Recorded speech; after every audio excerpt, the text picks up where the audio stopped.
Hi, today in front of me OPPO A77s and I'll show you how to unmute ringtone volume on this device.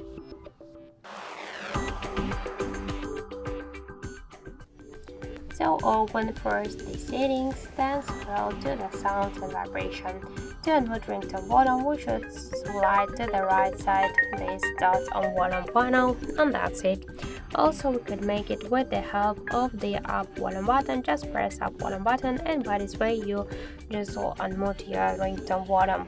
But to use your volume buttons to change ringtone, not the medias, you should go to advanced settings, tap to volume button function, and switch media to ringtone. And that's it.